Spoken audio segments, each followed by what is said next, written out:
In a week where Jameis Winston again sucks on interceptions, Sam Darnold sucks again on interceptions, Baker Mayfield sucks again on interceptions, the NFL keeps rolling on in the 2019 season.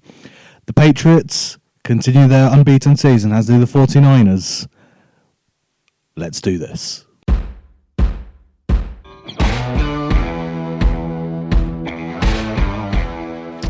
Hello and welcome to the Snap UK podcast, your weekly review of all things NFL by those in the know on this side of the pond. I am Johnny Thrash, and with me for the Week 8 review show I have 4 Inches and Griff. Gilo and Jimmy G can't be with us. Gilo lazy. And Jimmy G's just worked out what the full length of a marathon and just quit and fainted. So, as well as all the action from Week 8, we're going to have updates on the trades as and when they happen throughout the show. As the deadline has passed, and sort of the news is coming in as we go. Are you suggesting that we might be starting later than we'd hoped when we were recording? Possibly. But as if that wasn't enough content, of course, Griff will be reviewing our neighbours from the Wembley game. So we'll see how that one goes. And so to the first game then. And 2 teams that clashed while on wild winning runs. Thanks for putting that in.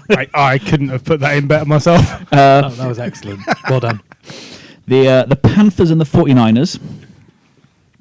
And Niners just won this one. It was close, yeah. 51-13. They don't come much closer than that, do they? It just every time the highlights came on, the 49ers have scored again. Excellent. Kyle Allen's first defeat as a starter, and I think we can stop whispering about the 49ers being good now, really, can't we? I don't think most of us have been whispering. It's only Jim and Gary who've been whispering about it. They are good. They've been kind of so beat up over the last few seasons, they can't understand being positive about your team. They're talking to Giants fans. Yeah, it must be hard for you guys. I assume there's a benefit gig being arranged for you at some point. Okay, so Kyle Allen's first defeat as starter. Let's crush this one straight away. This does not mean they should just be bringing Cam back. Cam was doing nothing for them before. He may well be fitter than he was, and he's had time to recover. But Kyle Allen's been brilliant while Cam's been out, and he just played the second or third best defence in the league. I'd say second. Possibly the most destructive. Possibly the most destructive, yeah. And a team that was undefeated. Kyle Allen is good. He's good. Let's not kid a beat about in the bush. He's good. Cam, when he's fit, is an MVP candidate. But when was the last time he was fit? They need to let him recuperate. Kyle Allen is proving more than an able deputy. So yeah, I don't see this as the end of. This is not something to beat Allen with. Cam Newton is not the future of this franchise. He might be the now. He might be the immediate. They might bring him back before the playoffs if they get there, because he probably gives you a better chance to win in the playoffs this year. But he's not the future of this franchise. If he's fit, then he is something else, because he's got that. When he's fit, he's got that rushing element, and let's not forget he was MVP 4 years ago. I think it's a long time. It is a long time, but for me, Kyle Allen was caught by the kind of the kudos he got. So yeah, he's whatever I know as a starter. He's had no interceptions, and it just seemed to be kind of Sod's Law was listening and went, "No interceptions, you say?" Yeah. He's a rookie quarterback, so an undrafted rookie. Yeah, exactly. Yeah, let's not throw too much criticism his way. And that line, Nick Bosa. I mean, he's all right. So there's been talk of him being defensive rookie of the season. I don't understand why we're not hearing more about defensive player of the season. Yeah. All right, he's a rookie, but he might be the best defensive player we've seen on display week to week. 7 sacks in 7 games, 3 sacks. this weekend. You can't And have had a he better started the season start. injured, really. He was carrying injuries, so yeah, he's all right. Yeah, I believe since sacks became an official statistic, which I can't say, since in 1982, he has the most sacks by a rookie through the first 8 weeks. It might be joint, but I can't remember who it was with. But certainly 7 in 8 weeks is an incredible start to a career.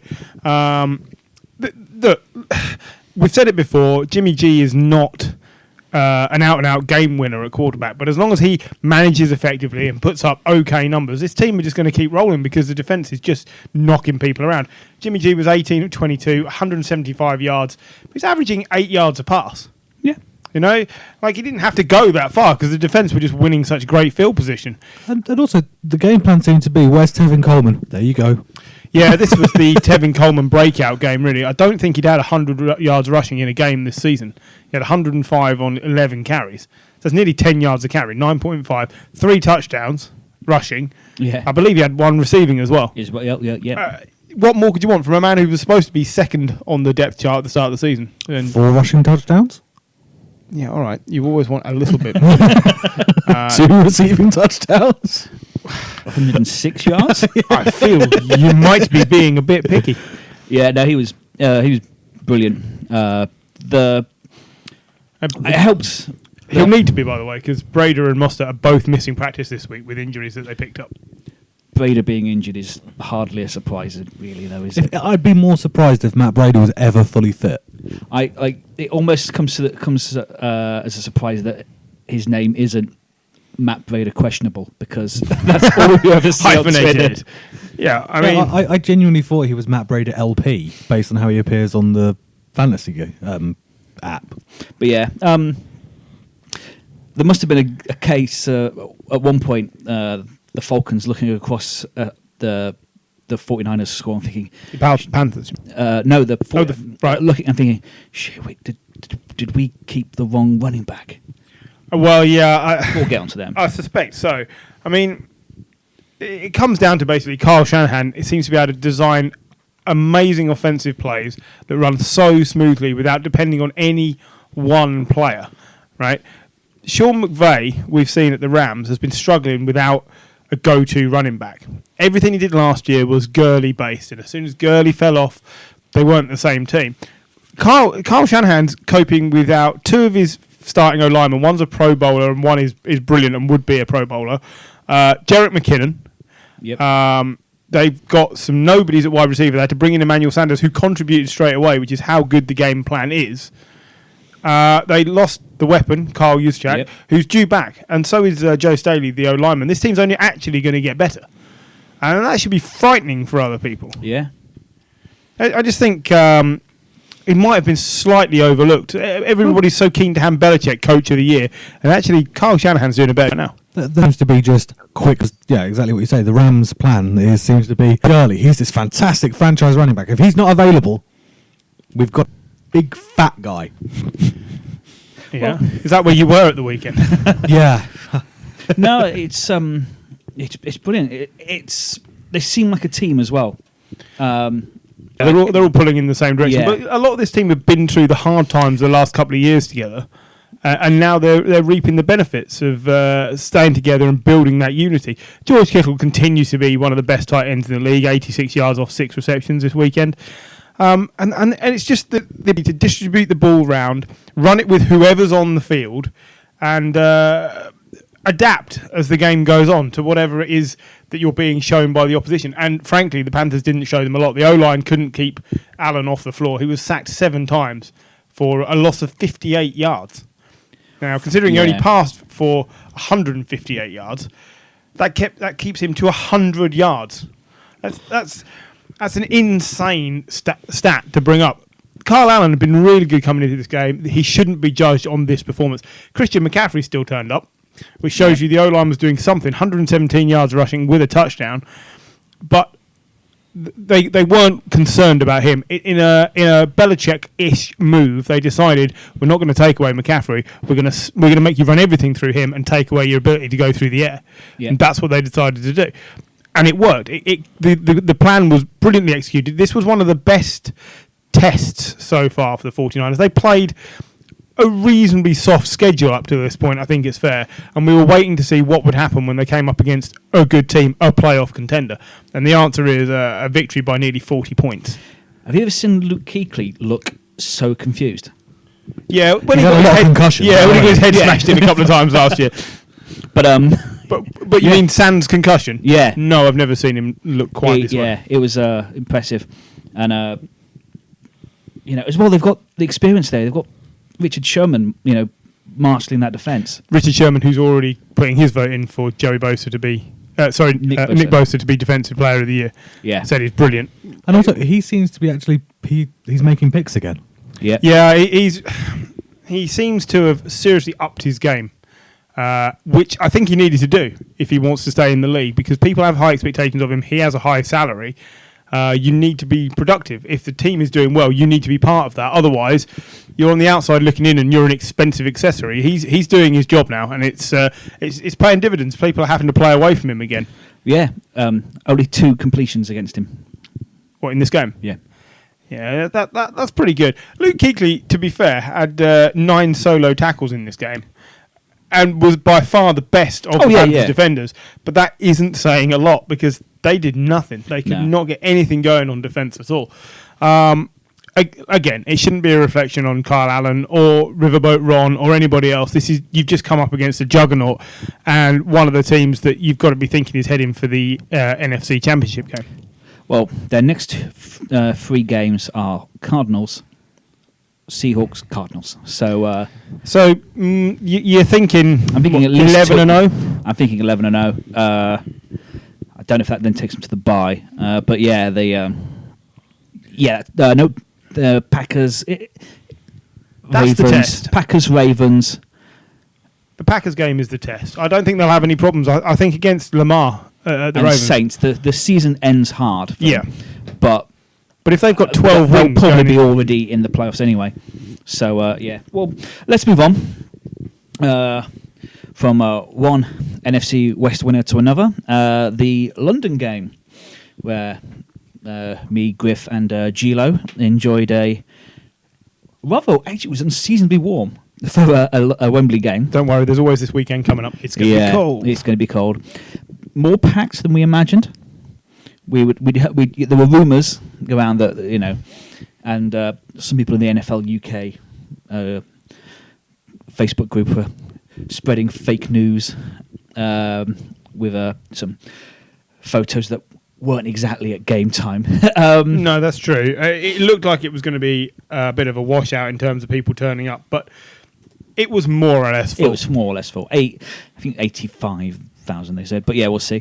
The Rams defeated the Bengals 24-10. They were efficient and basically untroubled throughout the game.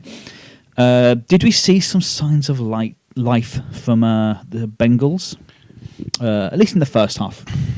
And what did you make of this game? We saw some signs of life from Joe Mixon, who finally turned up this season after I left him on my bench in fantasy and proceeded to march around in the first half, racking up yards. It's not the worst decision someone made on their bench this week. No, we will get to who made worse decisions.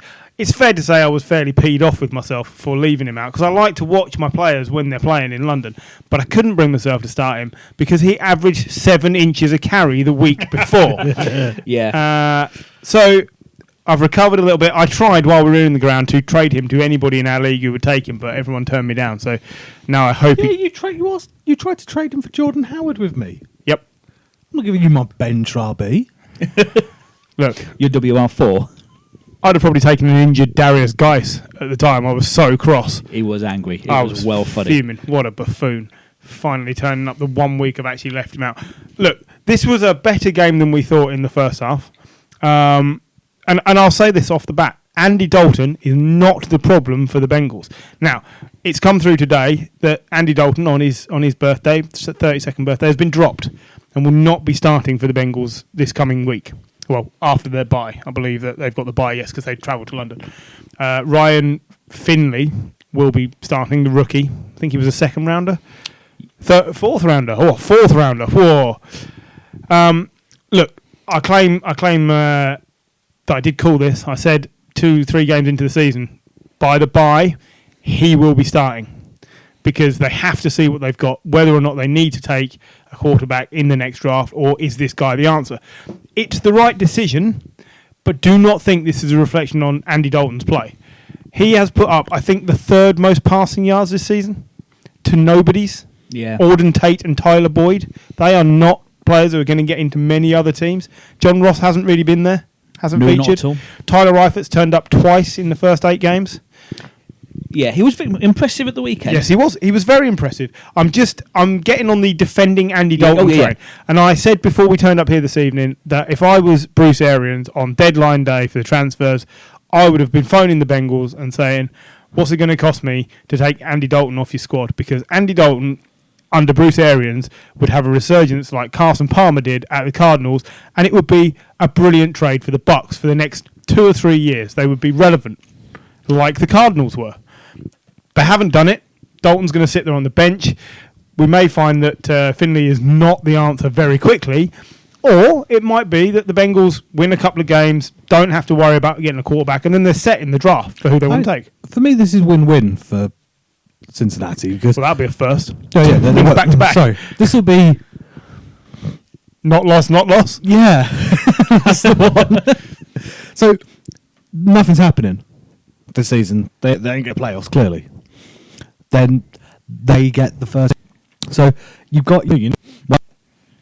Yeah. Yeah, look, I don't disagree with the move. Like I said, I think it got to be done at some point. I correct a couple of weeks ago, in fact. But I just do not like this idea that it's going to save their season benching Andy Dalton. He has been sacked a league high 472 times this season. I think it's 29 times. 29 times in 8 games. That nobody is surviving that, and the chances are Finley will crush. You need to see what you've got because you need to decide what you do next. Dalton's put up 2,252 passing yards this season with 9 touchdowns. He's thrown 8 interceptions, which is 1 a game. But who do you think would do a better job? There's a handful of quarterbacks who are more mobile. Lamar, Russell Wilson, people like that would do a little bit of a better job behind this line, but they're not going to be winning many more games. This was a fairly tight game at half time, right?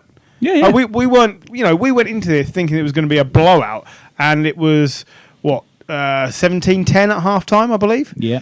That's a 1-score game. Really, it was only the third quarter touchdown where Cooper Kupp ran for 80 yards. The guy fell over. Was it 60 yards or 80 yards? 65-yard touchdown where the defender fell over and Kupp basically ran through to the end zone. Now, Cooper Kupp, let's talk about this for a second.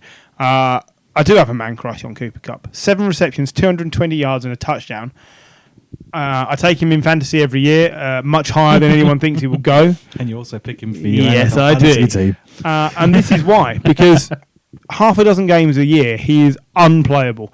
We sat there and we called it every time. Which way is he going to run? Where's he going to stand? You could see what was going to happen. It was uncovered every time. Absolutely every time. It was unbelievable. As the Bengals, you should have basically been putting 2 people. Just watch him, and wherever he runs, run there with him. Because after the first minute and a half, when the Rams didn't have Brandon Cooks anymore because he suffered his 4th concussion in 2 years. Yeah. Bye, Brandon. I wouldn't be surprised. I'm not sure we're going to see him again. He was out cold, and every time he gets hit, he's out cold. He never gets up and shakes him off. He's the height of somebody's knee, isn't he? I'm sure that's part of the problem, but the bigger issue here is there's at least 4 concussions in 2 years. I'm not sure we're going to continue to see him on the field. Luke Kuechly's had about 45,000 concussions, and he's still going. Different build of player, different type of player. Brandon Cooks isn't the same weapon he was a year ago. He just hasn't been as good. Well, the guaranteed 1,000-yard receiver, essentially. He's obviously not got that connection with Goff that obviously he had with Brady and He still got Breeze. 1,000 yards last season. Yeah, but Isn't that what you want from your receiver? Yeah. Isn't Yes, that the you measuring want stick? 1,000 yards, but now he is behind not only Cooper Kupp, but Woods. Robert Woods as well. And Reynolds had a good game as well when he came basically in. there was no drop-off in performance between Brandon Cooks and Reynolds. And I think that says a lot. I feel for him. Ever since he got levelled in the got killed. Eagles Patriots Super Bowl, ever since his soul ascended from this earth, which it did, he's not been the same player, and he just gets knocked out too easily. It's a real shame, but the league will probably move on from him because it becomes a liability, and no one wants to sort of hold his rights when he's got such an injury history and such a concern. Couple of negatives for the Rams, because we do expect them to be very good. Todd Gurley is a luxury player. Henderson racked up more yards. Gurley was on the field for less time than Henderson. They are managing him all the time. I'm sure they want to keep him for the playoff run, but they need contributions now. Put him on IR. Well, you have to be able to prove the injury. You can't just stash people on IR. That's why the Patriots are going to have to release Josh Gordon. They put him on IR, but he's said, I'll be fit in 2 weeks. And if he is, they have to release him. You cannot just stash people on IR. It's not allowed. And that is why he's not on IR. And they are playing him, but he barely played in the second half. And 40-odd yards, that's not a lot. 40-something yards. 44. None as receiving. Yeah. And that's when he was unplayable at the start of last year. There was no difference really between him and Kamara. They were both. He wasn't targeted, I don't think. No. Oh no, one target he had. No receptions. Look, he's still a good enough player. He should be on the team, but either you're playing him or you're not. This isn't going to work. McVay's offense needs him to keep it ticking. I really honestly believe it. And here's why. The second criticism of the team. We saw 3 passes in the second half from Jared Goff that a better team would have picked off. Yeah. 2 of them were dropped. 1 sailed just beyond the guy's hands and went out of play. Against the Patriots and the 49ers and the Ravens and the Seahawks and the Packers, two or three of those are easy picks. Crunch time, the good teams would, and not even good, an average team would have picked those at least 2 of them. Yeah. 2 of them that were dropped. And the third one was a harsher one, but half the teams in the league would have picked that off. And this is the problem. Goff has been backpedaling since week 12 or 13 last year. It's like he's peaked in his career already, and he's just not able to play the game the way it should be played. What happened at week 12? What happened at the end of last season? They stopped using Gurley as a catching back. Yeah, because he was They've struggling. taken away his easy option. They don't have a leading tight end as such. They've got Cup. Cup went at the end of last year. The options for him went, and it ended up with him shitting the bed in the Super Bowl. Yeah, which is unfortunate. He couldn't throw deep to Woods or Cooks, and he had nothing. Yeah, I mean, we pinned a lot of his struggles on the absence of Cup last year, but Cup's back and up to full speed, and he's still struggling. It's just the fact that I think the career has peaked, and I don't think it's peaked. He's still young. Yeah, there's a chance for it to go again. He's been paid a lot of money. Which means he's under more scrutiny than he would be if he was still on his... They've signed him to his contract early, haven't they? Well, Yeah. the thing that puts the most pressure on them is the 49ers being 8-0. Yeah, absolutely. I don't think they saw this coming. They didn't expect to be under this much pressure. And they probably thought they had another season of relative ease in the division, which is why they felt they could manage Gurley, get through. An 11-win season would probably be enough. It won't be. The 49ers are a 12 or 13-win team at least. Yeah. And then the Rams are then struggling for a wild card. So this has not worked in their favour at all. We were there at the game at the weekend. Tell me, without looking at your computer screen, so looking at me now, who was the lead wide receiver in terms of yards for the Bengals? Auden Tate? No, it was Alex Erickson. Well, I do not remember hearing that name once at the weekend, but he had 97 yards on 6 receptions. There you go. And this is the problem the Bengals have got. It doesn't matter if you replace Andy Dalton, you're thrown to Alex Erickson and Auden Tate. Yeah. AJ Green is supposed to be back by week 11, 12. Yeah. It's 2 more weeks to get fit. The season's done. You're not going to see anything out of him. You're just going to risk him getting injured again before next year. Seems a bit daft to me. He's not been traded, has he? There was rumours, Vu game out, he's not been traded. This is such a backwards franchise. They were never going to trade him. Aqib Talib has been traded. So Aqib Talib with cracked ribs on IR has been traded to the Dolphins along with a 5th-round pick. Yeah. So effectively, from what I understand, the Dolphins are paying the rest of Talib's salary for the year, $4.2 million, for a 5th-round pick. Because they're just going to cut him at the end of the year, or release him, at the end of the year. Now, I will say this, right? The last time we really saw moves like this was the Brock Osweiler move to the Browns. Yeah. When they basically took on his salary in order to get the pick that came with him. Was it a third-round pick or a second-round pick that came with him? And I like that. That's much more preferable to outright tanking, which the Dolphins are also doing. But being clever with your money and using the cap space you've got to take other teams' negative assets and turn them into a positive for you, that's the correct way to go about building a future for your team. Yep. I approve. I like it. They don't need the Griff seal of approval. Very few people do. But I like it. It's clever and it shows forethought. Talib will probably never play for the Dolphins. He's got a few months down in the sunshine. Can you imagine? He must be fuming. He would be so hacked off with that, though. Honestly, he's not a player who wants to be on anything to do with a team that terrible. No. Well, should I say, Eifert was. I've got a bit of a soft spot for Tyler Eifert. No, you haven't. You've got a hard spot. Tyler Eifert, 6 receptions, 74 yards, looked like the man. Yeah, looked great. He did. He was really, really good, and I like to see that. But it's one of 4 games this season. Any gripes about the Wembley game? I think we're going to go on to the people we're sat with. Apparently, Gilo decided to buy our season tickets from Ticketmaster.de. We're surrounded. We're surrounded by German We are fans. Poland in World War II. We are surrounded by German forces, and they are the rudest people I have ever sat with. They cannot sit still. And they do not wait for a break in play. They just get up and move as teams are lining up at scrimmage. And it drives me up the wall. There are so many breaks in play. Just wait. Stop charging in without a proper plan. No, without knowing what you're doing. Don't do it. So if you're at the Wembley games, please just wait for a break in play. There's enough of them for fuck's sake. So yeah. I don't know what the German is for sit the chuff down, but I might have to learn it before I go back this weekend because it's ludicrous. What are they doing? Yeah.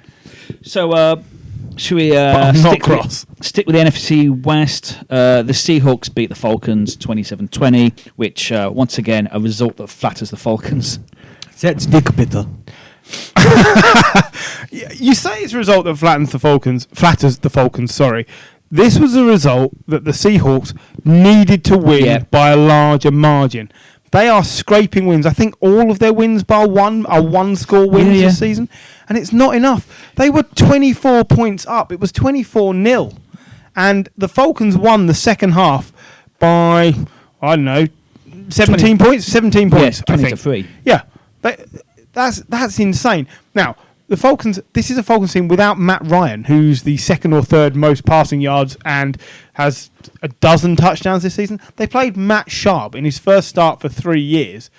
He went 39 of 52, 460 yards against the Seahawks, 1 touchdown, 1 pick, and was only sacked twice behind that Falcons O-line. He had a QBR of 77. Matt Sharp. For the comparison, Russell Wilson's QBR was only 82. Yeah.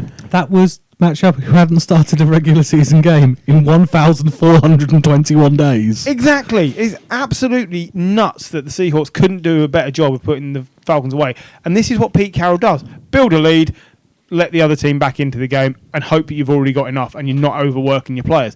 And it works to a point. Chris Carson carried the ball 20 times as they ran away the clock, 90 yards, got a touchdown. I'm disappointed they didn't try harder to trade Rashard Penny, who's been very disappointing. 8 carries, 55 yards. The average is okay, but he just doesn't do enough week to week. Can't get enough value on your penny, though. I'm not saying that as a joke. Yeah. He was a first-round pick, wasn't he? You're not going to get enough value on your penny there, Probably are not, you? but they're also not getting any value for him on the field, so keeping him on the roster seems a bit daft. Should we move to Julio? Julio was brilliant. 10 receptions, 152 yards. 15.2 yards of reception with a long of 25. All that off a total of 12 targets. There's only 2 that he didn't make. But that, again, just highlights the lack of pressure on Matt Sharp. Yeah. And the fact that he went out there and just decided, I'm slinging it. Look. The thing that worries me for the Seahawks is Justin Britt going on IR. Go on. Yep. Their centre. Yep. We've seen in previous seasons, Russell Wilson is a good enough player to cope without an O-line sometimes. But that's a key part of their O-line. He's a very good centre, and they are going to struggle now. Yeah, they're going to struggle more. Yes. Whether or not they've done enough already, I'm not sure. I think they've got a couple of big losses coming their way at some point this season. I mean, they're 6-2 and they're 4-0 away from home, but the games are too close for me. Arthur Blank, Falcons owner, came out after the game and said he was extraordinarily disappointed in how the season has gone. We've said it for the last 3 or 4 weeks. Dan Quinn is gone after this bye week. They're on the bye next week, and I'm sure he's gone. I don't know who takes the job, and Arthur Blank does not like to pull the trigger. But Arthur Blank coming out and saying he's disappointed with the season is like saying Brexit's been a bit of a mess. It's like saying the Bengals have been a bit poor this season. The Dolphins might be tanking. That it's a complete understatement. You think about it, they sucked. yes, they have. That is the minimum of what I would describe their performance as. And for me, this is more of an issue of Seattle than an issue for Atlanta. Atlanta suck. Okay. Seattle surrendered 30 first downs to a team that sucks.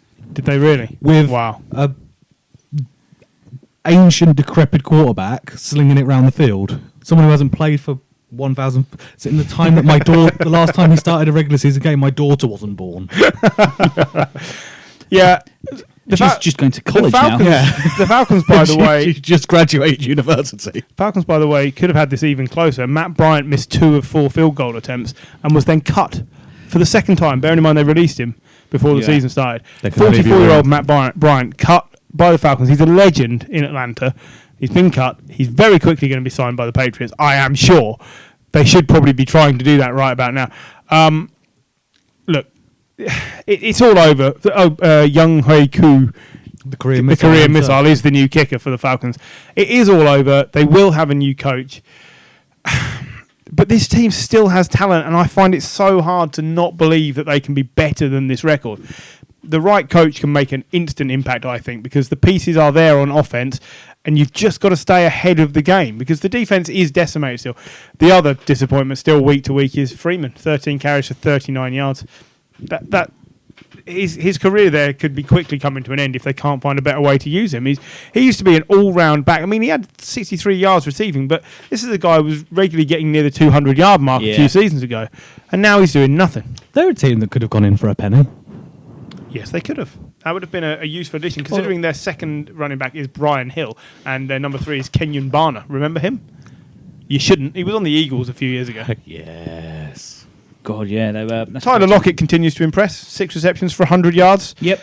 DK Metcalf, not so great in this one. 3 receptions, 13 yards. But touchdown. Yeah, he had the score. But he's a rookie rideout. He's going to have a bad game. Well, he gets marked out of the game, I think, fairly easily. But for fantasy reasons, he's a touchdown dependent person. Very. But he's been all right. He's been. I've got DK Metcalf, and he's putting up half decent scores every week. So yeah, I mean flex. The Falcons outgained in total yards the Seahawks by 190 yards total. That's like games worth of yards for some teams. That's Jimmy Garoppolo. That's more than Garoppolo threw. Yeah, I just keep coming back to it because I mean Jim, if he was here, would be saying, "I told you so." The Seahawks are not as good as their record, and this is the game that might have highlighted it because this should have been an absolute hammering. Well, should carry on in the division. The Cardinals defeated 9 points to 31 by the Saints. Return of Drew Brees. And in the least surprising result of the week award. Yeah, I mean, I said before the games I was surprised they were bringing Brees back this early. And Gilo rightly pointed out, it was a thumb injury. And they've now seen what they can do with Teddy, and it makes no difference to their ability to win. So why not bring him back when Drew Brees says he's ready? And he was 34 of 43, 373 yards, 3 touchdowns. He had a pick, which wasn't great, and a QBR of 70. You know, it basically, week to week, no matter who they play at quarterback, doesn't seem to make any difference. This team just rolls on and rolls on. They are 7-1, 4-0 at home. It's a team that's racing into the playoffs again. Oh, God, yeah. Taysom Hill had another receiving touchdown. The guy is brilliant. The quarterback with 5 touchdowns, none of them thrown by him. Yeah. It's just insane to think that he can be such a weapon. And there was no hint anywhere, did we hear today, of him being traded, by the way. So they're obviously very happy to keep him and just use him as whatever weapon they decide. I think it's such a useful thing to have. It's great for both of them. He's not overexposed, and they have an interesting option. You know, And how many other teams have a gadget player at quarterback? Not many. There hasn't been one like this since Joe Webb. Remember him? Played at the Panthers and a couple of other places. He was a good receiver / jet sweep type running back that would suddenly just take off from the line and grab the ball.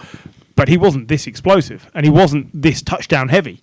Yeah. This is impressive stuff, and you can see why they keep him. Yeah, Latavius Murray replacing Unheralded, I think, replacing Mark Ingram without any sort of notion of there being a problem. The most unsung running back in the entire NFL. Goes to the Raiders and puts up decent numbers. Goes to the Vikings, puts up decent numbers. He gets decent numbers wherever he goes. What does he have to do to be an RB1? not play at the Saints at the moment. Yeah, okay. Yeah. So they did do this without Alvin Kamara. This is the key thing. Yeah. And if he'd have played, I suspect this would have been an even bigger blowout. But Latavius Murray, 21 carries, 102 yards and a touchdown. And he also had 55 yards and a touchdown receiving. All in all, that's an Alvin Kamara stat line. In the past 2 weeks, he's had 307 yards from scrimmage and 4 touchdowns. Yeah. What more would you want from a running back? 5 touchdowns. 308 yards. Yeah. I can't think who it was who said that sort of thing earlier. Teddy did come on, by the way. He had he had 2 carries for -2 yards. Teddy Bridgewater. I think they might have been Neil. That's Neil's, yeah. Yeah. Look. Did you see did you see when Breeze was taken off? There's a fan in the crowd who looks exactly like Drew Brees in a Drew Brees shirt, drinking beer, and a load of fans are like, "What?" No, I didn't see that, but that is amazing. Kyler Murray, 19 of 33, 20 yards, no touchdowns, no interceptions. He was sacked 3 times, but I think he continues to progress nicely. This was never a game they were going to win, or they were going to struggle to win. The problem here is the run game. It's not Kyler Murray. David Johnson, injured. Chase Edmonds got injured, I believe, in the game. Only 7 carries this week for 8 yards. Look, they only ran the ball for 11 times total, and Arizona aren't going to win any games this season without running the ball like 20 or 30 times because Kyler Murray isn't able to sustain drives yet. He's not able to do that, but he's 8 games into his career. Yeah, but he picked out Charles Clay with some excellent passes who had 88 yards on the day. Remember him? Charles, he was the Bills, he wasn't was he? the Bills tight end for a couple of years, and 3 targets, 3 receptions for 88 yards. I mean, that's good. That's really an average of 29 yards a reception. You take that for a tight end. This team's got some excellent pieces, and look, they are just under 500 because they got the tie. I think it's .478 whatever. If you'd have said to them pre-season, you're going to be around 500. You're not going to lose 4 games after 8 weeks. Yeah. This was the worst team in the league last year. Yeah, by a wide margin. They would be delighted with this. Cliff Kingsbury deserves some credit. I wasn't sure it was a good appointment. He got sacked by his alma mater in college. He didn't have a winning record in any of his seasons in college.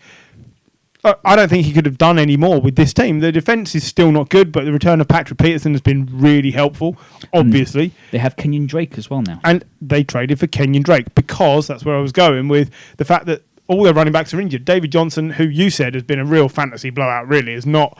People were still drafting him first and second round. Not good enough. We were talking about it the weekend, weren't they? There's a few players that you take early and you do it on like Joe Mixon this year, Bell, David Johnson. Imagine if you took Mixon and Bell. Well, exactly. But Bell and Johnson would have been first rounders.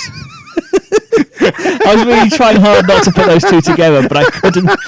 But those are first round picks in most fantasy leagues, and have a Bell and they Johnson. have been busts. Yes, they have so far. But yeah, Kenyon Drake. Look, the Dolphins haven't been using him. They just wanted him out. He's too good to be on the team. He's going to be a massive uptick in production for the Cardinals, I believe. I think he's on a lot of fantasy squads already because the running back position is thin. If he's not, and he's free in your league, go and get him because they are going to lean on him so heavily. He will get the carries necessary to be relevant.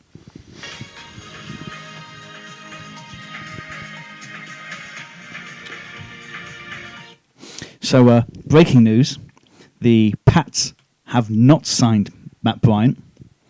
Who have they signed, Michael? Do you remember the name Nick Folk? You shouldn't, but do you? He was MVP in the Super Bowl. He was the kicker for the Jets. He was the kicker for the Jets. He's not attempted any field goals since 2017, and he's now the Patriots kicker. I think this is just Belichick saying, I can win with anyone. I could literally win with anyone on my team. Name some people, put them on my team, I'll still win. I didn't like...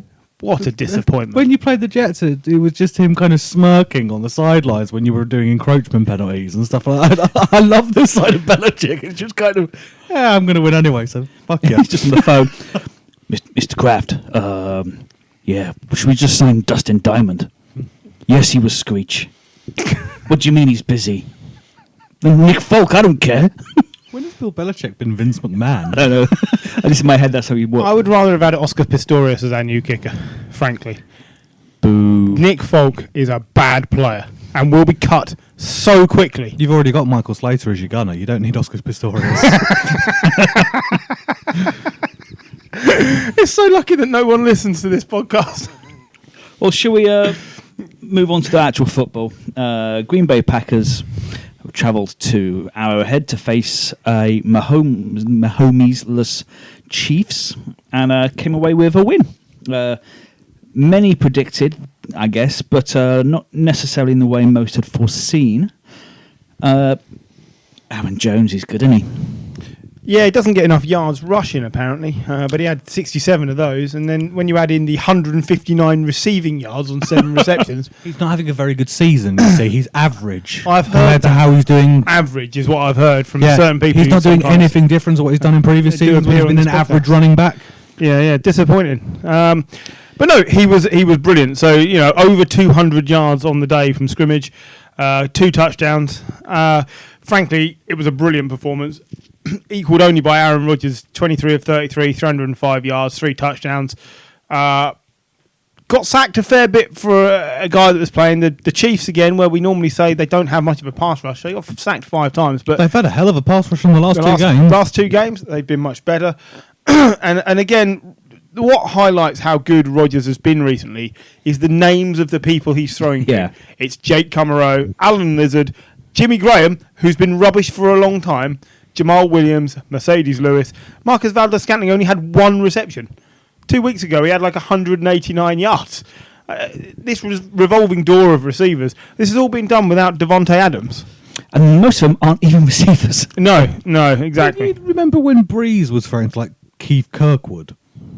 Yes. It just seems to be that if you're that good a quarterback, you could have an other running down the field, and if they're open, you'll throw to them. You're suggesting that Breeze or Aaron Rodgers could throw to Keith Curl, for instance? You could literally have anybody on the field. If they're open, they'll throw to them. Anyone called Keith, or just Breeze will throw to Keiths.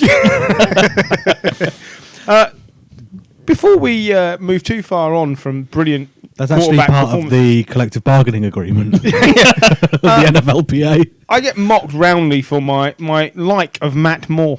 For the last 3 or 4 years while we've been doing this, people have booed me when I say I like Matt Moore more. But I do. It's fair. For the last 3 or 4 years, he's been a turd. He's been okay. To be fair, he was better than Jay Cutler, which was like on the Dalton scale. That was right there in the middle. It's like better than getting kicked in the bollocks. 24 of 36, 267 yards, so only 40 yards behind Rodgers. 2 touchdowns, didn't throw any picks, was only sacked twice, had a QBR of 57. He did more than enough for a guy that, 8 weeks ago, was coaching high school football and has only had 2 practices with the first team. It's not particularly about Matt Moore. He's obviously just good at fitting in and adapting. It's about how good Andy Reid is when given the bye and the chance to progress with his team. He just played this game plan perfectly. Matt Moore kept this team. This is a 1-score game against the Packers. But this is a team that got 50 passing touchdowns last season. They had the MVP at quarterback.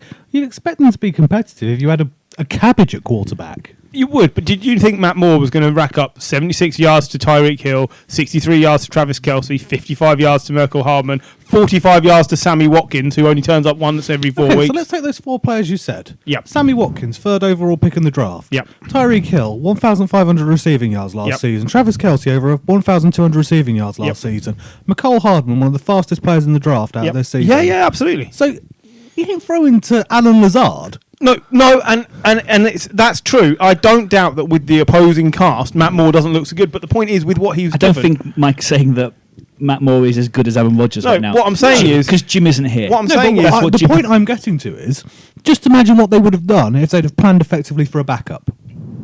Who? The Chiefs. Rather than bringing up a guy who was coaching high school football a few weeks ago. Well, but I think they did plan effectively. I think they did as good a job as you could have done against a Packers team that everyone thought was very good. I'd like to point out the Packers have surrendered a lot of yards the last few weeks when we thought this was a really good defence the first 3 or 4 weeks. They are giving up yards, they're giving up scores. This is only a 1-touchdown game against a backup quarterback, against Aaron Rodgers. This should have been a 2 or 3 score game, and it wasn't. It's not like the Chiefs were running it into the ground. Their top carrier was LaShawn McCoy with 40 yards.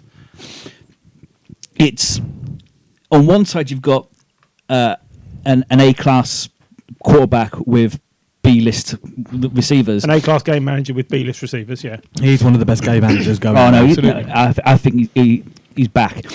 On the other side, you've got a B-list quarterback with a star receivers. You know, it is what it was. You know, it's not. Just a couple of other things to illustrate my point, and then I will promise to move on. Yards per play, Aaron Rodgers, 5.8. Matt Moore, 5.8. He literally went toe-to-toe with Aaron Rodgers. Not because he's any good, but because he's good enough to take on the coaching of Andy Reid, and Andy Reid is one of the best play callers in the game. Yeah. Cannot manage the clock, screwed it up at the end, as he always does. They would have had the chance to go for it again, and they punted it back to the Green Bay Packers and never got the ball back. And he should have gone for it. But still, Andy Reid, brilliant play caller. Mahomes will be back next week or the week after. It seems he's going to be back quicker than they thought.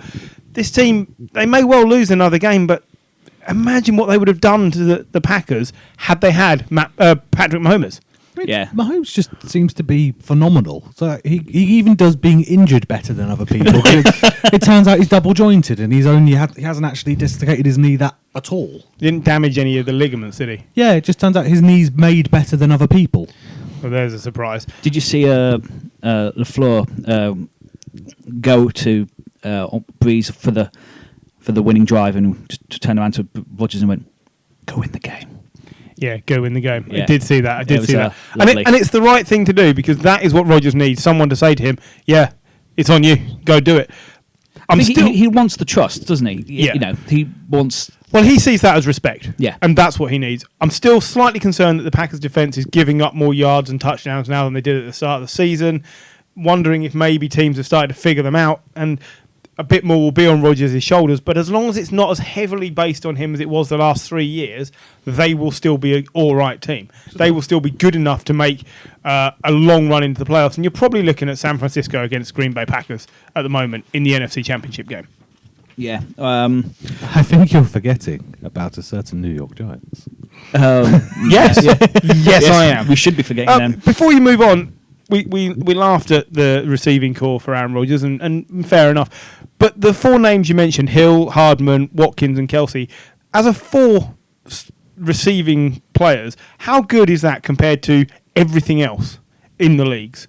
Like, on all the other teams, where does that foursome add up? Are they top 5? If you take McCall Hardman out of those 4, if you have Hill, Kelce, and Watkins, they'd get into more than half of the other teams.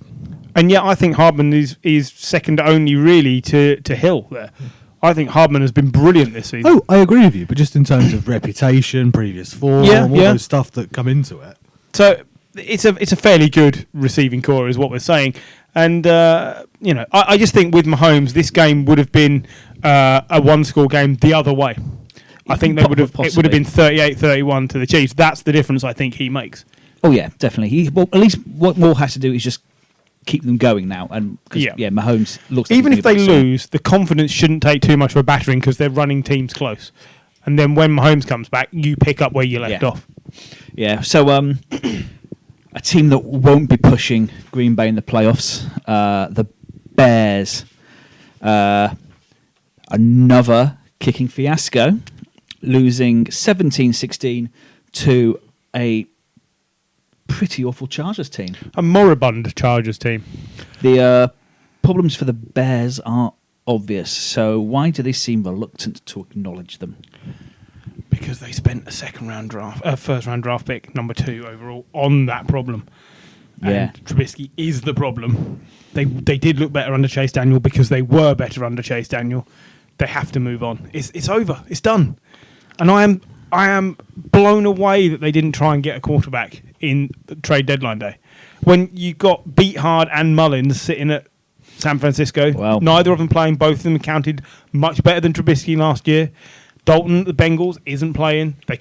Imagine Andy Dalton at the head of a team that can defend. Come on. They are currently wasting the best defence in the league. It's over. It's done. They've made... do you know what the worst thing about this? So they lost 17-16, and they lost because Eddie Piñeiro's 41-yard field goal in the last kick of the game dived left, I think it was. It swirled left. It missed by a yard. Yeah. Prior to that, they could have run a play and attempted to get closer. All they needed was 5 yards, and this field goal was in, and they didn't even try. They did not try to run a play. They basically surrendered it. They took a knee. They had a timeout. And after the game, Matt Nagy was asked, did you consider running the ball there and trying to gain 5 more yards? And he said, no. It was never in our thought process because we might fumble the ball. Oh, my God. What that says is we don't trust Trubisky, we don't know what we're doing on offense, and we think our kicker can make it, even though he'd already missed a field goal in the game from a similar distance. Matt Nagy was rude to the guy who asked the question, because he followed it up with, yes, but do you think you should have run? And he said, didn't I just answer that? And you've got to call him out. That as a journalist there, you've got to say, well, no, you haven't answered it sufficiently, because everyone can see that either you need to confess that the quarterback is the problem, or you made the mistake. Not just it's not what we do, because every other team would have tried to get 5 yards closer, every other team. And you should be able to trust Mitchell Trubisky to pick up 5 yards. 5 yards. It blows me away that a guy like Matt Nagy, who gets all this credit for being so creative, doesn't get hit with the opposite side of that when he doesn't get it right. Yeah. But the only reason that he's having to be so creative is Mitchell Trubisky. And yes, he's done well last year, but David Montgomery, 27 carries for 135 yards and a touchdown. Montgomery was brilliant in this game. He shouldered the offense. He did all the work. Give him the ball. At worst, assume he gets stopped for no gain. And then you still have 45 seconds. Yeah, you still have time. If he gets stopped for no gain, you've lost nothing. You tried. If he picks up 5 yards, your kicker scores and you win a game against the Chargers, who were terrible. Phillip Rivers, 19 of 29, 201 yards, a touchdown and a pick. He was sacked once. QBR, 31.8. Phillip Rivers is... Gary's not here. I'm going to say it. Phillip Rivers done. It's over. Yeah. It's done. And it's awful. And the team are not helping. They've sacked Ken Wisenhunt, the offensive coordinator, sacked today, rightly so, because they're not getting anything going. Melvin Gordon, 8 carries. Austin Eckler, 3 carries. Neither of them went anywhere. Receiving yards, Eckler, 19. Melvin Gordon, 3. What are you doing? These backs are brilliant. Use them properly. Hunter Henry only had 47 yards this week. And you've got to be chasing this game all the time. Yeah, sacking Wisenhunt is the right thing to do, and it may jumpstart the team. But too late. It's so late, and they are so out of the picture. Both of these teams are done. And I don't see any bright sparks because I don't see what either of them are trying to do to move forward. Sacking Ken Wisenhunt isn't going to fix everything. It's going to fix some things, maybe, if you get the right replacement in. But it's mainly the Bears. We knew the Chargers were done. They're always one of those teams that are on the edge of just being unlucky. They don't make the right moves to even the stadium. They've blown that, you know. But the Bears just frustrate me because you look at the team, it's a good team. Everybody, we've sat here with the other two guys and they've said Montgomery's a good player. You asked me to go on record the other week and say, is Montgomery a bad player? And I said, well, he's playing badly. And he's been playing badly. This was a brilliant performance. Yep. Use him. Do what you need to do. Matt Nagy drives me up the wall, and I thought the press conference was awful, and he should be called out on it. Sorry. No, I think you make a very good point, because it always seems to be this kind of, kickers are terrible. Don't get to a point where you rely on your kicker then. Yeah. You're right. Absolutely. You have Alan Robinson, Anthony Miller, Trey Burton. You have good receiving options. Throw the pissing ball. Trubisky is good when he runs. Yes. He can run. He's got legs. That is the best we can say for him. He has legs. Like, Well, they just don't seem to get it. Like before, last week, he had a bloody sling on, and they still made him throw. They 53 times last week. Yeah, it's crazy. Look, I know they have to keep evaluating and keep evaluating and keep evaluating. While they were in the playoff hunt, they should have stuck with Chase Daniel. They didn't. Now they will have to stick with Mitch Trubisky until the end of the season. The trade deadline is over. They're clearly not going to go with Chase Daniel. So you know what you're getting for the rest of the year. But where do they go at the end of the season? They have to move on. about the 17th or 18th pick, probably. Well, I don't know. They might be picking higher than that. Quick bit of other related kicker news. We don't know how long Eddie Pinheiro's got left with this team, but Cody Parkey's going to be available soon. is he? Quite possibly, yeah. Oh, well, Chase McLaughlin, who was kicking for the Los Angeles Chargers this week after they stopped their punter doing it a few weeks ago, he's been cut after going 1 of 2, and Mike Badgley will be back. He's been on the roster since week 1 despite not playing because he's been injured. They've been carrying him, and now he will be back. So the Chargers' kicking situation probably just got better. The Bears' kicking situation just went south again, I think. Ryan Suckup's come off IR in Tennessee. So Cody Parkey will be available. And at the end of the season, Cody Parkey will still be available. Unless the Patriots have signed him for a laugh as well. And he could have a kickoff with Nick Folk and Oscar Pistorius. Yeah, they'll sign him, but they'll play him at wide receiver. Is he white? He'd probably be quite good for us. Yeah, that's how it works. Wide, not white receiver. Oh, I see. So I'm going to move on because we could bash. You could hear me be angry about it all day. We could bash them all night. You want to talk quickly about the Washington Redskins Minnesota Vikings game from last Thursday night? So, because we have to. Which one was going to fall? Was it the fact that the Redskins are crap, or was it Cousins in prime time? And it turns out the Redskins are that crap that Cousins can still play on prime time. I watched bits of it. Look, what I'll say is against a decent opposition, I think Kirk Cousins would have lost. But on the day, facing a team that aren't that good, he went 23 of 36, 285 yards, 11 yards an attempt. He didn't manage every time. It is every time. I always manage to leave that on. Oh, my computer's shut down as well now because I didn't plug it in. But he didn't manage to put up a touchdown or an interception. But yet they still managed to win because they have Dalvin Cook. Well, there's one good reason. The Redskins weren't good enough. The Vikings didn't punt. Not once. That's the first time they've gone puntless in 15 years. Puntless? Yeah. they've taken They're called going command. Oh no, that's pantless. Yeah. They've taken their punts off.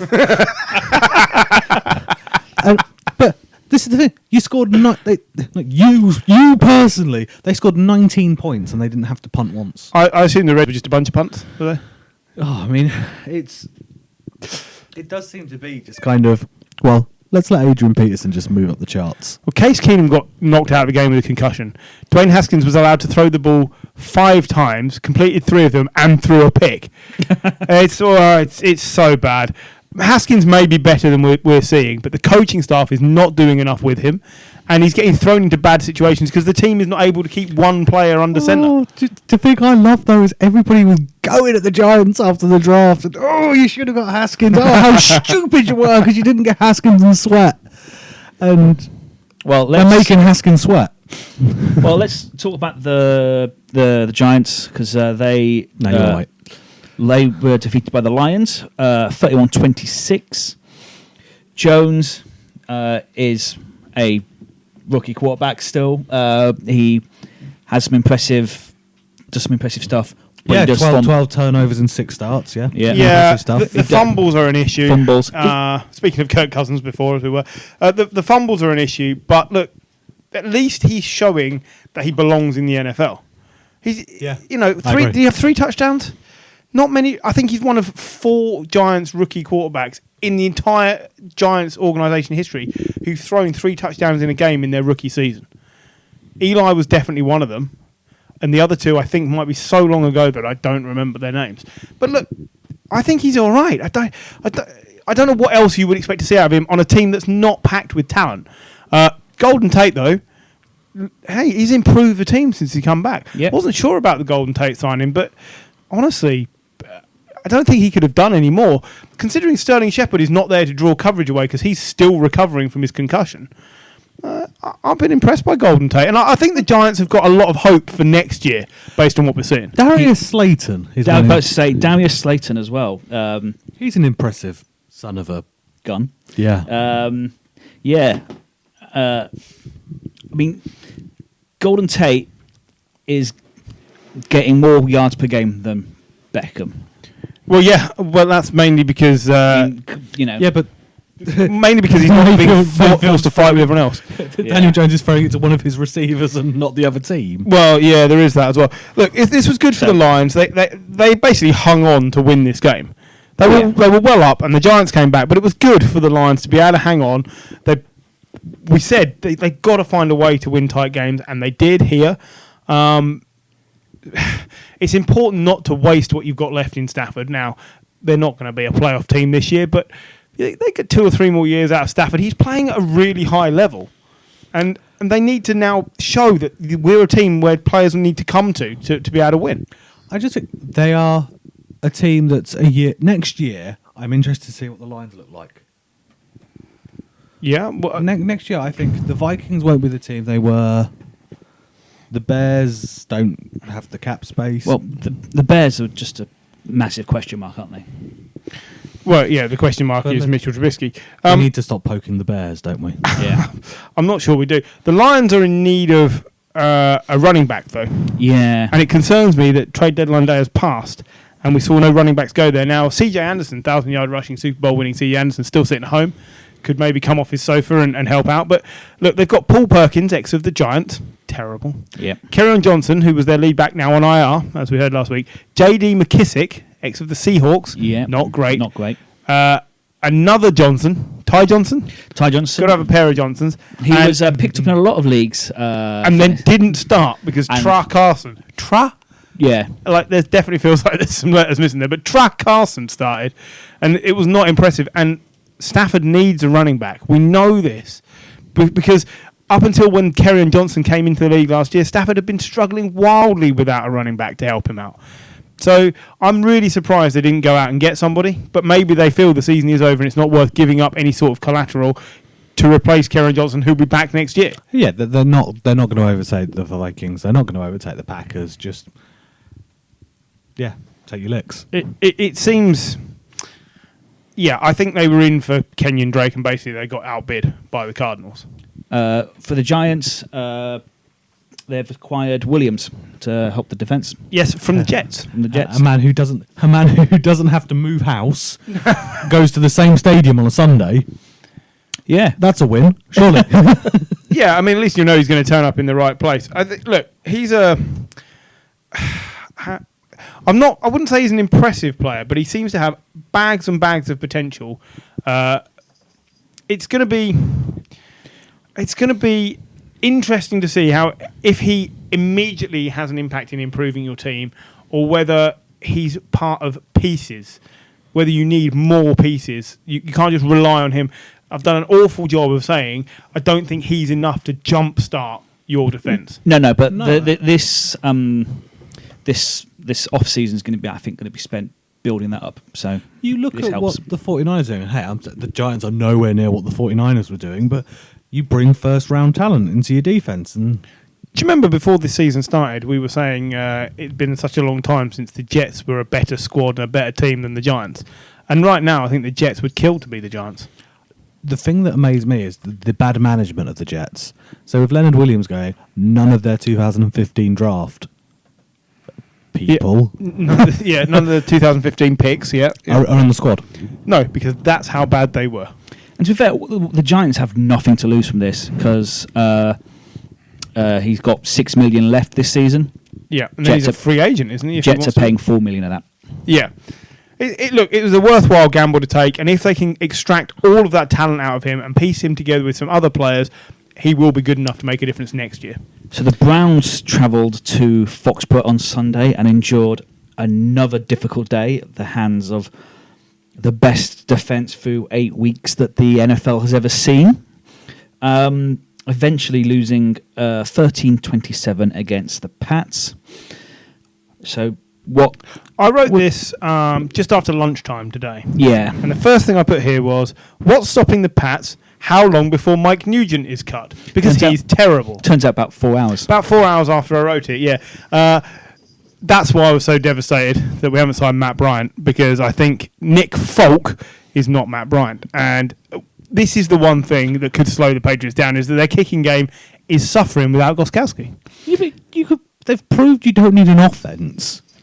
You could cope without special teams at this rate. What was go on? If the offense hadn't taken the field, I don't know about this game, but Prior to this game, if the offense hadn't taken the field, the Pats would be 3-3-1. That's an amazing stat. 3-3-1 without ever playing on offense. Look, the Browns started the game with 3 consecutive turnovers, including Baker Mayfield's version of the butt fumble by basically passing the ball straight to a defensive lineman. That was poor. It was poor. Having the ball kicked out of his own hands by one of his own linemen, and then Nick Chubb having the ball, kicked out of his hands. Chubb is an impressive guy, but he had 2. Well, the 60-yard run that ended with the peanut punch of the ball just sums the Browns season up. Sloppy, sloppy, sloppy, and there's nothing worse than sloppy Browns. So what I'd like to do is I'd like to show you, I knew Baker Mayfield was going to suck the dick against the Patriots. Didn't we all? This is not new news. Go on. In this season, they faced 4 of the quarterbacks from the 2018 draft. So they faced Mayfield, Darnold, Allen and Rosen. Yeah. So out of those 4, in 4 games, 51 for 109 passing, 530 yards, 1 touchdown, 9 interceptions, and a passer rating of 30. Wow. So the only one they haven't faced is Lamar. Lamar this week. Next week. So at this rate, this is the thing I love. It's Peterman-esque. They literally could have come out, snap, cronk, better pass rating. Yeah, it's not been good. The Browns are they're just terrible. Freddie Kitchens, we know, has to go. There's no point going over old ground, but this team would have won more games without Freddie Kitchens. I'm not sure they would have won more with our friend from before, Hugh Jackson. Greg Williams, they'd have won loads more games under him. But look, they need to get Nick Chubb involved in the receiving game. They'd have had quite the bounty if they'd had Greg Williams involved. Oh, they would have done. They need to get Nick Chubb involved in the receiving game a little bit more. But look, there just isn't any. There's nothing positive coming out of the Browns apart from their schedule gets a boatload easier. From here on in, they play like the Dolphins twice and your mum and some of her friends twice, and they'll probably win a couple of those games. They're playing like the Northampton Ladies Bowling Club, and So well, they play the Broncos this week. We'll get on to the Broncos. Yeah. Bills. Steelers, you're never quite sure what the Steelers. Yeah, but this is Dolphins. I think Chargers. Yeah, see, they should be better than these teams. There's a lot of teams in transition. Texans is Bengals even. Yep. Oh, okay then. So the schedule does get easier in the second half of the season, and they could well still end up 8-8. But that's probably the best case scenario now. Yeah. And that's poor for a team that's supposed to be this good. A couple of last things on the Patriots. Michael Bennett traded away to the Cowboys a couple of weeks after he was suspended for a game for a bit of a, what did he call a difference of opinion? Yes. With a positional coach. Being a knob. Possibly so. And Bill Belichick's 300th win. Against the team he had the reverse of his first win. So his first win was for the Browns over the Patriots. Yeah, that was impressive. Also, I like Brady's press conference where he said, I can't believe one team thought this guy wasn't good enough and let him go. After they just beaten the Browns. That's amazing. I like that. There's a lot of talk about Brady going to play elsewhere for next season, that he doesn't seem to be quietening down. But I still can't see it at the moment. I think he's probably just decided to sell his house. I think the thing that frustrates me is the 49ers. Yeah, so the thing that frustrates me is the 49ers, because they are doing so well it kind of overshadows how good this Patriots team is just by point differential. In the Super Bowl era, there's only one team better than them, and that's the 2007 Pats. Yeah, I think their points differential is 60 better than anyone else currently. And look, it's all round impressive. They're doing great things. The schedule gets tougher. There's 2 or 3 losses to come. There just will be, but still. So the only teams that have had a better start than them both win 16-0. Yeah, well, Oh, sorry, no, it was the 1920 Buffalo All-Americans. Buffalo All-Americans. They didn't go 16-0. I think they played about 12 games back then. But the 2007 Pats. Look, Yeah. they are playing at such a high level, but you have to say the schedule gets tougher from here on. And there'll be a couple of defeats. It's nothing to worry about. Still, the offense is just not quite... It's not flowing as well as the defense. And the kicking situation is what's going to be the letdown, I think, until Matt Bryant does sign and then wins us the Super Bowl. But it just seemed to be a bit like 3-and-out punt. Oh, good, our defense is on now. Yeah, it is a bit like... It seemed to be like 3-and-out. We're not bothered. Yeah, off you go. You're going to mess up now. Should we get into the team that were closely chasing the Patriots? It was the Bills. Yeah. They were 5-1 coming in, taking on the Eagles, who'd lost 3 on the bounce. Yeah. And looked poor. And looked poor. And you'd have thought that Josh Allen and that cannon arm taking on the decimated secondary of the Eagles would see victory only fall one way, but that's not how the NFL works. And the Eagles basically tore the Bills apart. And I didn't see enough of it to see why, but it looks like basically the Eagles got their rushing game going, and that's what had been missing for a large chunk of this season. They've been missing for about 4 seasons. It's been missing for a while since they won the Super Bowl. Anyway, Well, even when they won the Super Bowl, the rushing game weren't great. They won. I still say they won the Super Bowl in spite of their rushing game. Was it Sanders this week who? Yeah. Well, yeah. Who, So had a Jordan Howard, 23 carries, 96 yards, and a touchdown. But Miles Sanders turned up 3 carries, 74 yards, 24.7 a carry, and a touchdown. Oh, he also was doing the return as well, so he had 142 all-purpose yards on 7 touches. Yeah, I mean, that's a phenomenal number, and that's the difference in winning this game or not. Josh Allen's accuracy issues continue.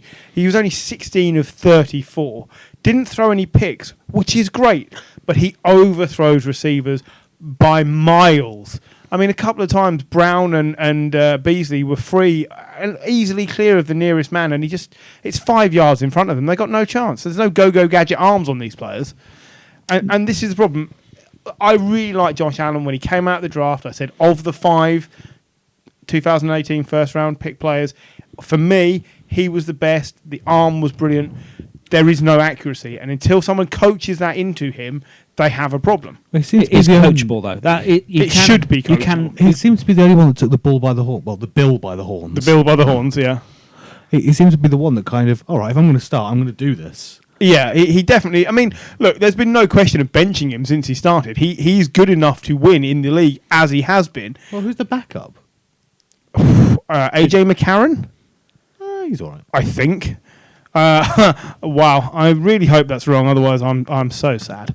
Look, John Brown, 5 receptions, 54 yards. They're not going to win many games unless he's approaching 100 yards. I think that's how it's going to be. And they didn't get a lot out of their own rushing game. Frank Gordon, 34 yards. Devin Singletary, 19 yards. Allen was the lead rusher with 45. It just didn't work for them on offense, and I think it's because the Eagles' defense is finally putting some things together. Their front 7 is good. It's the secondary that's been bad. If you can't beat that... Matt Barkley. Oh, it's Matt Barkley, of course it is. That's turgid.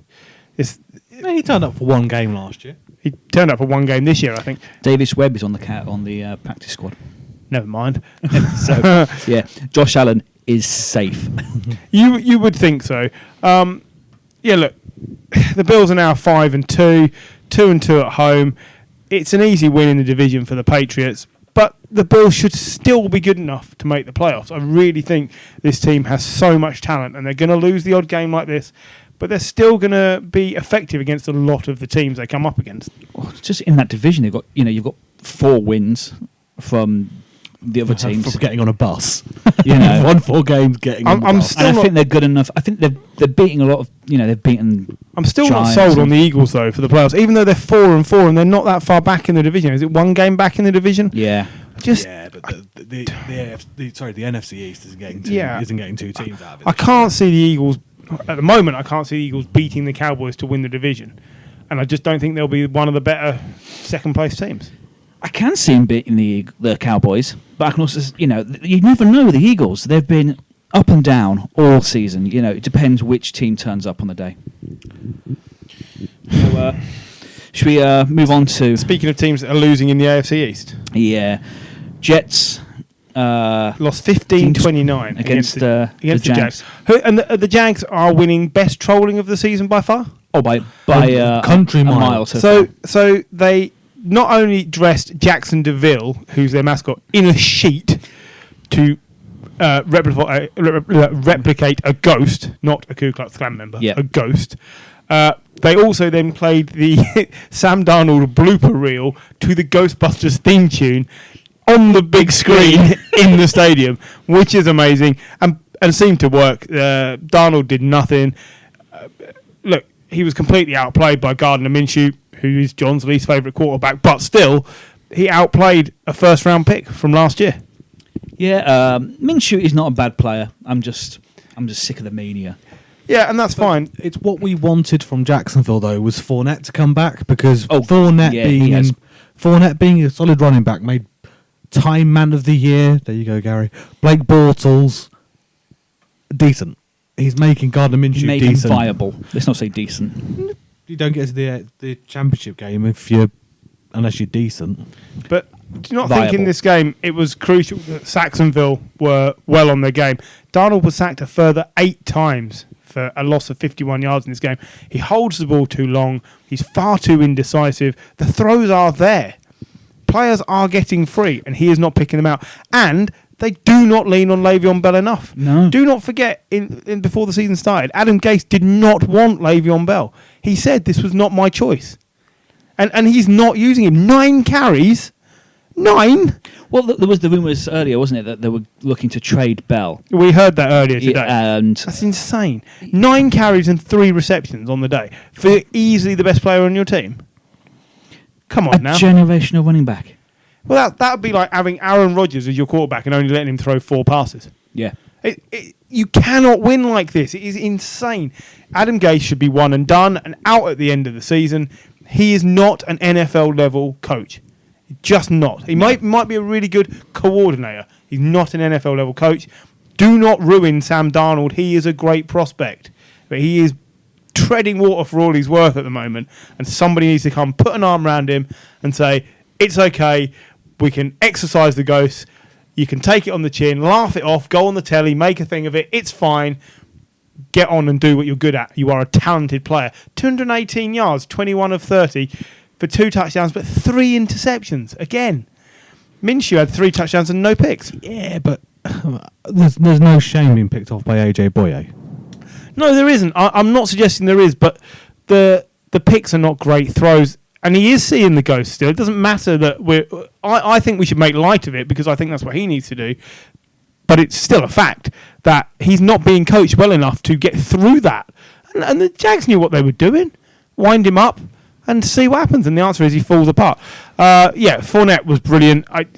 He's the only player to get 85 yards from scrimmage in every game so far this season. Is he really? Yeah. That's impressive. Less impressive for the Jags is the fact that Marquise Lee has ended on IR again for the 3rd season running. Yeah. Look, he's not been a massive part of the offense this year, but he's a piece that you have to mark as an opposing defense. And he's gone again, and this career is going down the drain. And I think it's a shame because he's a really talented player. Back to the Jets. It looks like they've kept Adams, their safety. Yeah, and why would you not want to keep him? Why would you trade him to the Cowboys as well? It looks like they were asking a lot, as you would expect for a player like that. I think the 1st round and 2 second rounders. What? Is what they were asking for, which That does seem like a lot. Which the Cowboys were not willing to give. And that seems fair. We do have to cover the Dolphins. They lost. The Dolphins were 2 scores up when I went to bed last night against the Steelers. They were 14-0 up, and then Fitzpatrick got that word in his ear again. Hey, Fitz, we're supposed to be losing. Yeah. And he promptly went through 2 fairly terrible picks to his no-talent team. And then... To his namesake. Yes, to Minka Fitzpatrick, who was at the Dolphins a month and a half ago and picked him off twice and was incredibly humble about it afterwards. Look, the thing... It's not the first time in NFL history somebody's been picked off by their own namesake twice in a game. Is it not? No, it's happened before. 2. Somebody who had the same surname as the quarterback and the man Brilliant. intercepted. Thank you for that stat of the week. You're welcome. You're the best. Go back to your research. Dave Montana. He picked off Joe Montana twice. It's incredible. Brian Kaepernick was an amazing cornerback. You wouldn't have thought it. The thing that got me in this game, and I can't stand the tanking. We've been through it before. It drives me up the wall. Clearly, Mason Rudolph needed like X number of yards to get the Steelers going on offense. And instead of just sitting back, making Rudolph throw into a tight window, Flores called an all-out blitz. They absolutely went for it and left all the players open down the field. And it felt like that was the time in the game when they went, right, we've shown what we can do for a bit. It's time to run the white flag up again. And it just turns me off completely. I can't watch it. I think it's disgraceful. And we were discussing on our chat group earlier, is there a need for a draft lottery system in the NFL? And if teams keep doing this, you will get that system in, because that is in place in the NBA to stop teams from consistently tanking, and it needs to be in place here, because this is not okay. And by the way, why has Devontae Parker still not been traded from this team? Because he is too talented and being wasted, and he should have been pushing for a move elsewhere. I think it's a real shame. Connor. Yes. Now, James John, Conner. would he have been your hero of the weekend for fantasy purposes? He can marry my firstborn child. He's going to be a virgin forever. Yeah. John. James Conner. But go on. No, I think I needed 20 points to win my game, and he got me 22 and a half. No, I needed 21 and a half. 21 points. and a half, yeah. You won by a point. I won by, yes. Shame then to see him leaving the stadium in a sling. Yeah. And possibly we now have Benny Schnell and Jalen Samuels as the running back duo for the already struggling Steelers. Jalen Samuels isn't a bad running back. Jalen Samuels isn't a bad player at all, but the Steelers can ill afford more problems. Their season's still done. Mason Rudolph against a good team is nothing. He just isn't that special. And it's a win against the Dolphins at the end of the day. That's all you can say. It's a shrug. It's a shrug. So AFC South proved itself to be a resilient place again this weekend, with all 4 teams winning. Besides the Jags, there were victories for the Tetons over the Bucks, the Colts over the Broncos, and the Texans over the Raiders. So let's start with the Texans-Raiders. Yeah, Texans-Raiders. Good game for quarterbacks. Derek Carr, 18 of 30, 285 yards, 3 touchdowns, no picks. And Deshaun Watson was outstanding again. 27 of 39, 279 yards, 3 touchdowns. Avoided all sorts of trouble time and time again. And he just wins. Just wins. See, for me, it's one of these things where, once again, if I was a tight end, I would go to Detroit to be terrible and then get picked up and be good somewhere else the next season. Darren Fells was awful in Detroit. He certainly wasn't very consistent, but 6 receptions for 58 yards and 2 touchdowns. This is exactly what the Texans needed. Coming into the season, we said they were short at tight end. Is Hawkinson going to go to the Jags in 2 years and become the best tight end in the league? The new Ebron. Yeah. Possibly so. Well, I think that's what seems to happen. Deshaun Watson doesn't need to be able to see to make touchdown passes. No, he was kicked in the face and played with one eye for the last series of plays and still made brilliant passes and still won the game for his team. Earlier on in the podcast, we were crediting Aaron Rodgers for throwing to a bunch of no-name players and getting yardage out of them. Tyrell Williams, Hunter Renfrow, Zay Jones, 91 yards, 88 yards, 27 yards. Jalen Richard, 24 yards receiving. And Trevor Davis, who is an accountant, I believe, had a reception for 15 yards as well. I mean, I don't think Derek Carr could be doing any more with what he's got around him either. Josh Jacobs only had 66 yards rushing in this game, which has been a low for him, but Gruden deserves some credit. the games are all close. They're 3 and 4. I think this is okay. Yeah. Losing Antonio Brown should have affected this team in a much greater way, and it really hasn't. No, Derek Carr. We all thought was a good quarterback who's been on some bad times. He's had injuries. Yeah, but he's now making a case for staying under Gruden, and I didn't think at the start of the season that we'd be seeing his name there next year. If Gruden doesn't want Carr for some reason, he wants an older head there for some reason, Carr would be a viable option throughout the league. Yeah, absolutely. On most teams, he would be an upgrade or at least a part of what they've got already. Yeah. Yeah, there's not a lot else to say about this game, but for me anyway, I'm just so... Oh, yes, there is. J.J. Watt. Yes, after the season. Torn pec, needs surgery, done for the season again. 3rd time in 4 years that he ends on IR. It's going to be difficult. The loss of him, coupled with the trading away of Jadeveon Clowney, just rendered this Texans defense far less potent than it was 2 weeks ago. So who should we move on to next? We should move on to the Tetons and the Bucks. Ryan Tannehill getting the job done again for the Tetons. Yes. He's not putting up big yards, but he's not making the crucial errors. That's the thing. And he's doing it without Delaney Walker, who has been a safety blanket in Tennessee for 2 or 3 years now. Jonnu Smith replacing him had a brilliant game. Yeah. What did he get, 2 touchdowns? Yeah. When Walker comes back, if they're going to play 2 tight end sets, this offense will start moving again. I really honestly believe it. I cannot, on the other side of the ball, understand what more Bruce Arians needs to see. I've said it every week for the last 3 or 4 weeks. Jameis is terrible. They should have traded for Andy Dalton. They haven't. This means you're going to see Jameis till the end of the season, and then they're going to have to get rid of him. It's just bad football. What do you have, 3 or 4 turnovers this week? Yeah. You cannot win games like that, but the Bucks on paper should easily beat this Titans. They have 2 wide receivers in the top 5 this year. Godwin and Evans. And Evans. Yeah, absolutely. And they should be winning a lot more games, but I'm fairly sure. Yeah, see, Winston, 2 interceptions and 2 lost fumbles. Yeah. He just throws the ball up. It's like watching Johnny Manziel in college. Throw it up and hope for the best. But at least Mike Evans caught it then with Manziel. Yeah, Mike Evans had 198 receiving yards and 2 touchdowns. The guy is 8 fantasy points. 37.3. The guy is amazing, but he's on a terrible team because of the quarterback. And Bruce Arians thought he could rescue it, and he can't. Get yourself someone else. Get yourself into the playoffs. For the record, Tannehill, 193 yards and 3 touchdowns. I will say the NFL officiating has taken some droppings of last week. Oh, yeah. The Bucks got a strip on a fake. Well, that was horrible. Titans asked their non-athletic punter to run the ball. They stripped it and they blew early, and the Bucks would have run it back and would have won the game with that. And it would have won the game. So that was unlucky. And that's what, the 2nd or 3rd time this season it's happened. It happened to the Saints, didn't it? Yeah. And they complained. You cannot be getting these things wrong. And that's a shame. And you're right, the Bucks would have won. But they didn't. They didn't. And they didn't because of Jameis Winston, not because of the rest. For me, that's the same thing with Chicago.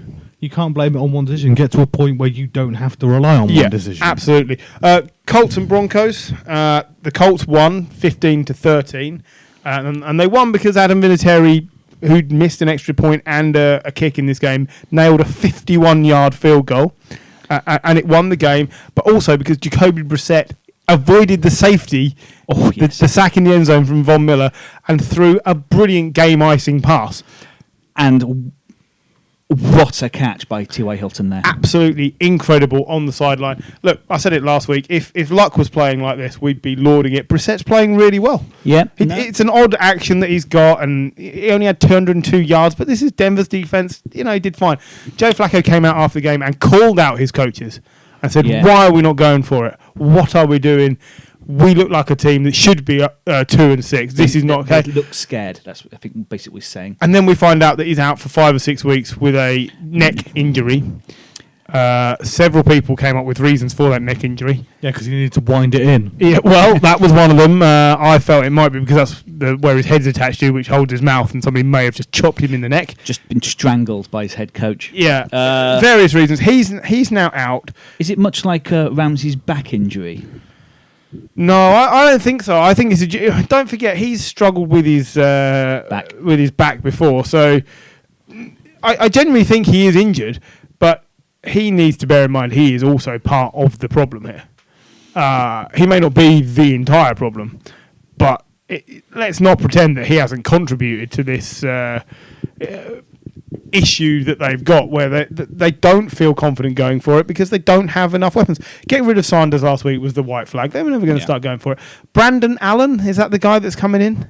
Yep. And Mark Ripon, I think, is the other quarterback because Drew Lock is still on IR. Brett Ripon, because Brett Mark was the quarterback, the Super Bowl winning quarterback. Brett Ripon. You're absolutely right. Sorry. Look, again, this is another team that should have been looking at Andy Dalton and thinking, if we want to make anything out of our season, there's a guy to go for. I don't think the Broncos are trying. I think it's all over for them. Do you think he wants teams to have traded for Andy Dalton? Yes, I do. He's barely mentioned it. But I only mention it because of the Carson Palmer comparison. That I just think Andy Dalton, under a decent head coach, has still got 5 years of okay to good football left in him, better than he's been allowed to show at the Bengals. So more deadline day updates. Do you want to go through anything that we've missed? I think we've covered most of the stuff. Trent Williams is reporting back to the Redskins, which you might as well do because you need to get paid, and this is how you do it. You turn up and play.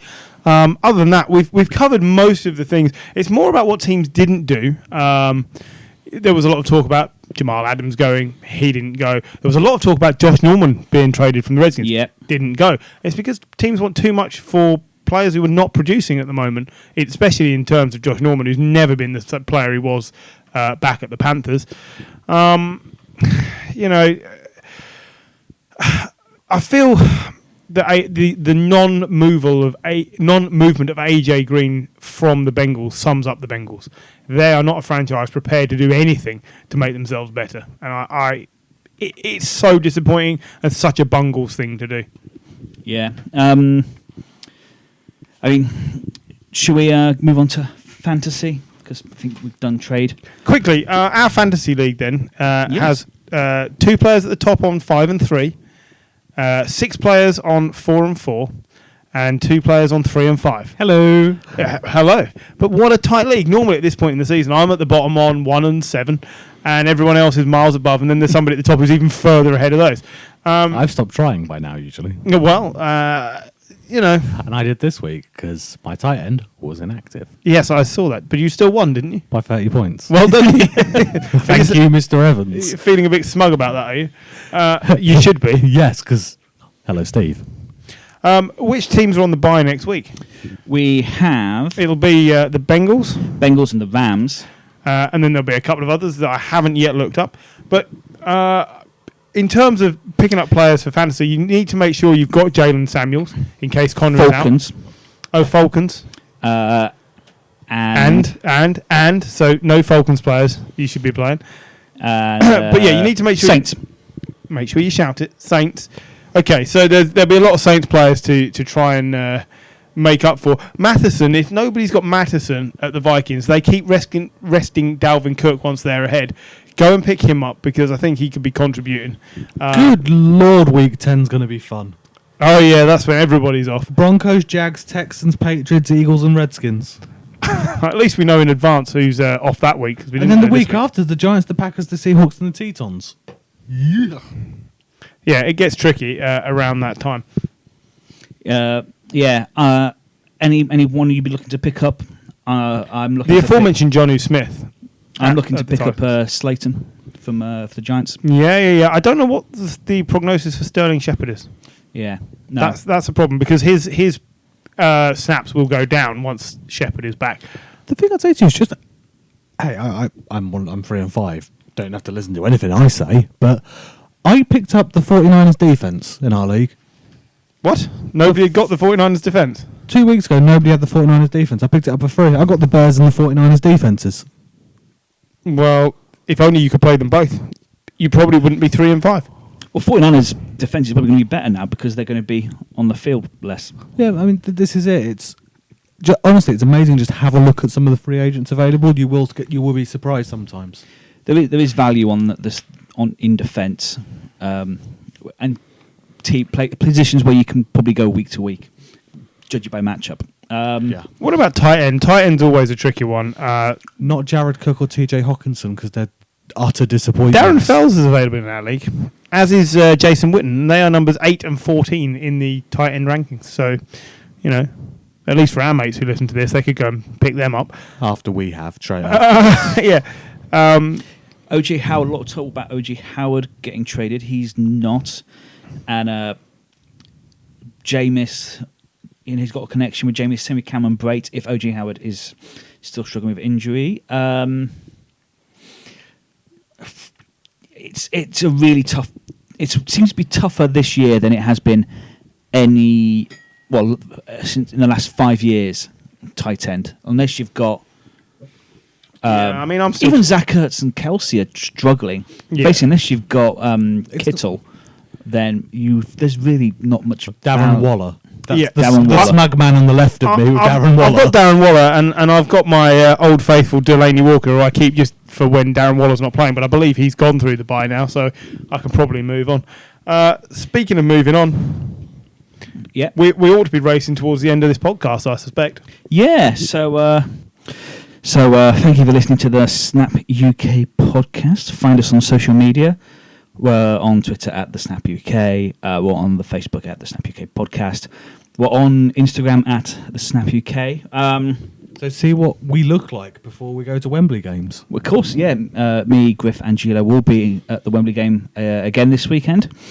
Looking forward to Texans Jaguars. Minshew Mania, live and in colour, John. Oh, I'm going to be booing so loud. But yeah, I think it'll be a good game. So we'll be the annoyed-looking Brits in the middle of basically stood up because we will have to spend the whole time just letting people past. But if you do see us, we'll, have a look on our Instagram, say hello. But until next week, thank you and good night.